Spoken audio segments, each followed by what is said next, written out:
नमस्कार, कैसे हैं आप सब। Welcome to my channel Matkulshala. Corona कितना ख़राब समय चला और कितने महीने हो गए हैं और लॉकडाउन लगाना पड़ा गवर्नमेंट को, और उसके चलते shops, offices, factories, school, institutions लगभग सभी को बंद करना पड़ा। जब लॉकडाउन को धीरे धीरे करके ओपन किया गया, उसके बावजूद अभी तक भी स्कूल्स को, इंस्टीट्यूशंस को और कोचिंग सेंटर्स को अभी तक खोला नहीं गया। बच्चों की हिफाजत के चलते सरकार को मजबूरी में ये कदम उठाना पड़ा। ऐसे में अगर इतना लंबा समय तक बच्चों को हम एजुकेशन से दूर रखते तो कैसे काम चलता। ये तो बहुत अच्छा हुआ कि सरकार, स्कूल्स और पेरेंट्स सबके मिले जुले एफर्ट से और मिली जुली अप्रोच से जैसे ही लॉकडाउन शुरू हुआ था वैसे ही ऑनलाइन एजुकेशन का निर्णय लिया गया। और इससे क्या हुआ, बच्चे जो थे उनकी एजुकेशन कंटिन्यू रह पाई।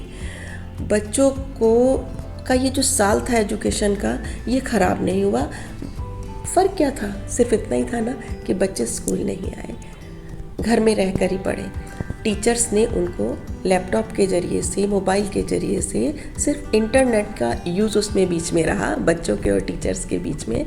और टीचर्स ने बच्चों को बाकायदा पहले से भी ज़्यादा मेहनत करते हुए उन्हें पढ़ाने की कोशिश करी। हाँ, मैं ये मानती हूँ इसमें ना पेरेंट्स की भी थोड़ी मेहनत ज़्यादा हो गई, लेकिन बच्चों के भविष्य के लिए टीचर्स और पेरेंट्स, ये दो लोग ऐसे हैं जो हमेशा ही सब कुछ करने के लिए तैयार है। ये जो ऑनलाइन एजुकेशन थी, इसको गवर्नमेंट का खुला समर्थन मिला। साथ में हमारी जो सोसाइटी है उसके हर वर्ग ने इसको बहुत दिल से स्वीकार किया। यहाँ ना मैं उन कुछ चंद लोगों की बात नहीं करूँगी जो लोग इस खराब कोरोना के संकट के दौर में भी इसको मुद्दा बनाकर ऑनलाइन टीचिंग को और अपनी रोटियां सीखने की कोशिश कर रहे हैं, तो उनको तो छोड़ ही दें। नेगेटिव बातें और नेगेटिव लोग, इन दोनों के बारे में चर्चा नहीं करनी चाहिए। हम पॉजिटिव बात करेंगे। आपको पता है ये ना ऑनलाइन एजुकेशन, ये एकदम नई वर्चुअल लर्निंग और टीचिंग जो थी उसका तरीका था। बच्चों के लिए नई थी, पेरेंट्स के लिए नई थी, पर सच्चाई तो ये है कि टीचर्स के लिए भी नई थी। पर हमें बड़ा खुश होना चाहिए, टीचर्स ने, बच्चों ने, पेरेंट्स ने, सब ने इसको बड़े दिल से सीखने की कोशिश करी और सीखते सीखते तो बहुत परफेक्शन आ गया है। एक्सपर्ट ने यहाँ तक बताया कि अगर हम वर्ल्ड वाइड देखें पूरे संसार में, तो more than 60 million college students और more than 1.5 billion school students, उन्होंने इस ऑनलाइन एजुकेशन का फ़ायदा उठाया, जिसकी वजह से उनका ये साल जो था एकेडमिक ईयर, ये ख़राब नहीं होगा। तो आप खुद देखिए कि ऑनलाइन एजुकेशन के कितने फ़ायदे हुए। सबसे पहला फ़ायदा पता है क्या हुआ, अगर हम फ़ायदे की बात करें, लर्निंग नेवर स्टॉप्स, ये वाली जो लाइन है ना, ये सार्थक हुई। और वास्तव में भी लर्निंग कभी रुकनी नहीं चाहिए। और पेरेंट्स और टीचर्स, ये तो बच्चों को सिखाने के लिए हर समय तैयार है। नेक्स्ट, लर्निंग, वैसे ऑनलाइन एजुकेशन होता क्या है, कुछ फ़र्क थोड़ी ना है। वही है कि बच्चे घर में बैठकर पढ़ते हैं लैपटॉप के और मोबाइल के ज़रिए से, इंटरनेट की हेल्प से, और टीचर्स तो उससे भी ज़्यादा मेहनत कर रहे हैं पढ़ाने के लिए। लॉकडाउन में स्टडीज़ चालू रह पाई, ये कम बड़ा फ़ायदा है। बच्चों की स्टडीज़ नहीं रुकी। बच्चों का अगर पढ़ाई से लिंक टूट जाता तो दोबारा उनका टेस्ट डेवलप करना पढ़ाई के लिए, ये भी एक बहुत बड़ा टास्क हो जाता। नेक्स्ट आता है, हमारे बच्चे ना बहुत टेक सेवी हो गए। हमारे छोटे छोटे बच्चे, बड़े तो छोड़िए, उन्होंने सिर्फ एकेडमिक लर्निंग नहीं सीखी, वो जाने अनजाने टेक्नोलॉजिकल लर्निंग भी सीख गए। वो बहुत स्ट्रांग हो गए टेक्नोलॉजिकली, और ये ना उनके फ्यूचर के लिए बेहद अच्छा है।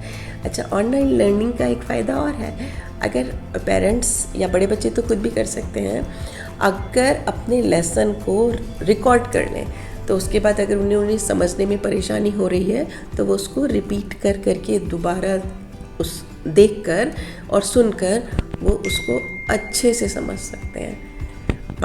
ऑनलाइन जो टीचिंग हो रही है, इसका एक फ़ायदा ना टीचर्स को होने जा रहा है। आप पूछेंगे क्या फ़ायदा?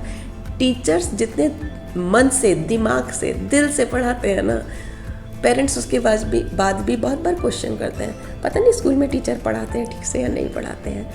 तो इस ऑनलाइन जो एजुकेशन है, इसके ज़रिए से पेरेंट्स ने सच में ये महसूस किया कि टीचर सिर्फ दिमाग से नहीं, बच्चों से दिल से जुड़ जाते हैं और वो बहुत बहुत डिवोशन के साथ बच्चों को पढ़ाते हैं। आपको पता है, बहुत सारे पेरेंट्स का टीचर को अप्रिशिएट करते हुए जो बातें हैं ना, उन्होंने मुझे बताई। बहुत सारे पेरेंट्स ने टीचर्स को, जो पहले कभी नहीं करते थे, बहुत अप्रिशिएट किया।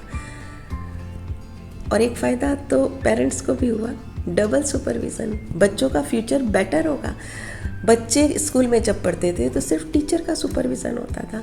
अब जब बच्चे घर में पढ़ रहे हैं तो इधर तो टीचर का सुपरविज़न है, और छोटे बच्चों के साथ 99.99% पेरेंट्स बैठे होते हैं, तो ये उनका भी सुपरविज़न होता है।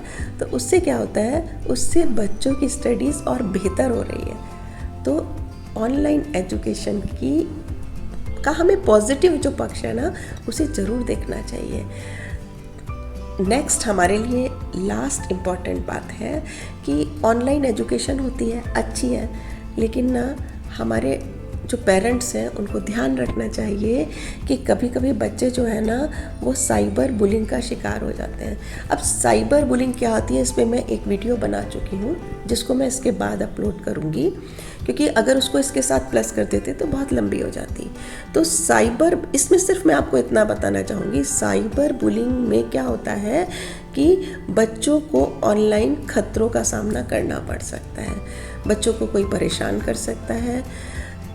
तो उस स्थिति से बच्चों को कैसे उभरना है, उसके लिए पहली बात आप पासवर्ड डालें जिससे कि वो सिक्योर रहें, और दूसरी बात, बच्चों को ऐसा भी हो सकता है कि कोई खतरे हो सकते हैं, उससे पहले से अवेयर करें, क्योंकि पहले ही हम कहते हैं कि प्रिकॉशंस जो होती है ना, बीमारी से भली होती है। तो इसलिए प्रिकॉशंस लेकर चलें, और साइबर बुलिंग से बच्चों को कैसे बचाना है, ये मैं नेक्स्ट वीडियो अपलोड कर रही हूँ, जो ऑलरेडी बन चुकी है।